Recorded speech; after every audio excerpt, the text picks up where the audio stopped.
Well, good morning, rise, shine, and let's give God the glory on this beautiful day. We want to thank you again for taking a moment to tune in and want to Tabernacle Praise Morning Devotion. We are so excited that you took the time to watch us on this morning. And we're going to get straight into the word of the Lord this morning.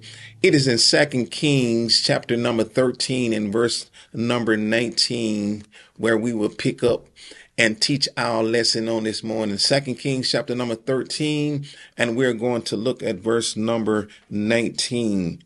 And it reads, "And the man of God was angry with him and said, You should have struck 5 or 6 times.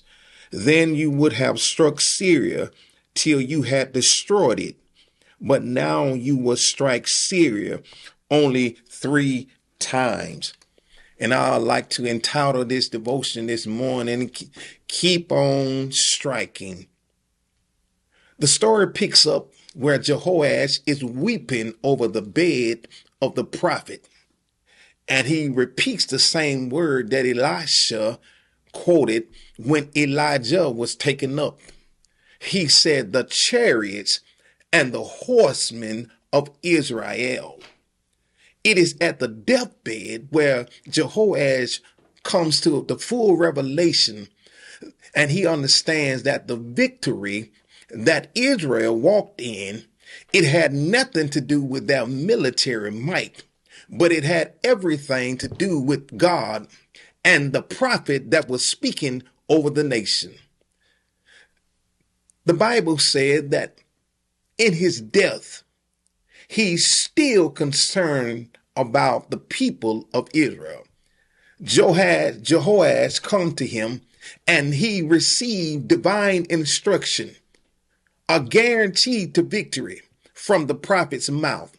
And he says, "I want you to go and get a bow, and I want you to go get some arrows. And I want you to take these bows and I want you to open the east window. And once you open the east window, I want you to shoot in the very direction of your enemy."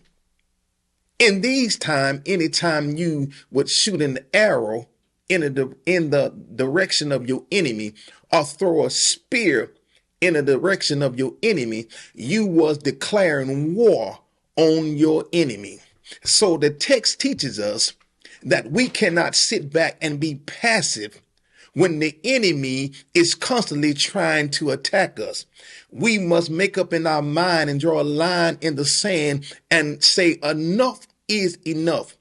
I am going to declare war on the situation that's going on in my home. You will no longer have my son or my daughter. You will no longer keep attacking my finances.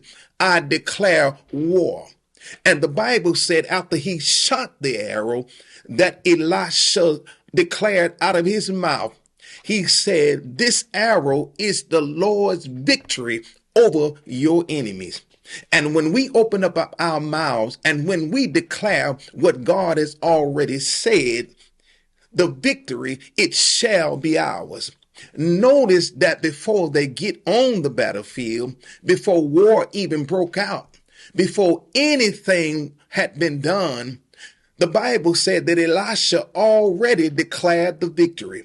Once we open up our mouths and once we declare what God has already declared, then we already have the victory. The victory is already ours. But the Bible said that after Elisha declared those words, he gave instruction to Jehoash and he said, "I want you to strike the ground." You know the story. The Bible said that Jehoash struck the ground 3 times and the man of God becomes angry. And when you look at the story, it seemed as if Jehoash followed the instruction of the prophet. The prophet never told him how many times to strike the ground, but he did tell him the importance of the arrows. And sometimes we take for granted the arrows that God has placed in our hand. We take for granted the arrow of prayer. We take for granted the arrow of praise. God has given us these weapons. And we know the value of them, but sometimes we take them lightly. The man of God becomes angry at Jehoash and said, you should have struck the ground at least 5 or 6 times. Well, from that we can pick up and we understand that Jehoash had at least 6 arrows. The man of God was mad with him because he knew what he was carrying. And God knows what you and I have on the inside of us. And he's not going to be satisfied until we use everything that he's placed inside of us. Some of us just go through the motion, but God knows what he has put down on the inside of you. And the Bible said he only struck the ground 3 times. The prophet said you should have struck the ground at least 5 or 6 times. Then you would have had total victory over the situation that you're in. So my question to you this morning, who told you to stop striking? Some of us get discouraged and we throw in the towel and we stop striking because, well, we say that we're not hitting anything. It looked as if nothing is happening in our lives. But I want you to know today that you have to keep on shooting regardless of how it looked like. The Bible said that we walk by faith and not by sight. So the prophet was angry at him because he had at least 6 arrows in his bag. Why stop at 3? You know what God has placed down on the inside of you. Who told you to stop praying? Who told you to stop seeking? You got to remember that the victory has already been declared. But sometimes our behavior and what has been declared over our lives, it doesn't seem to line up. The preacher is preaching on Sunday morning and he speaks a prophetic word and he tell you in 7 days you are going to be blessed. Look at your behavior. Does your behavior indicate that you believe what was spoken over your life? The victory was spoken over Jehoash's life, but his behavior said otherwise. Anytime God sends a prophetic word, anytime God declares something over you, then you should receive it and act accordingly. Let your action be an indication that you believe what God has spoken over your life.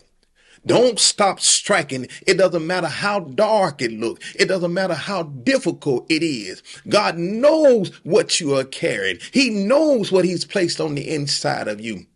And regardless of the situation, come hell, high water, or no water at all, you got to keep on striking. Keep on striking until your son come back home. Keep on striking until your finances change. Keep on striking until that sickness leave your body. Keep on striking till you see the change in your community. Don't stop striking. Don't stop striking the ground until you see the change that you desire. God has already placed it in you. If you keep on striking the ground, victory shall be yours. It has already been declared. It has already been decreed that victory is yours. Don't stop striking, regardless of how the situation may appear. Well, I want to thank you again for tuning in. And I want you to know this morning that the victory has already been given to us because of what Christ had already did on Calvary. God shot his best arrow and he gave us his son. And the victory may not be in your hand, but it's in reach. And all you have to do is continue to obey and walk in his will, and victory is and shall be yours. We'll see you on next time. God bless. Bye-bye.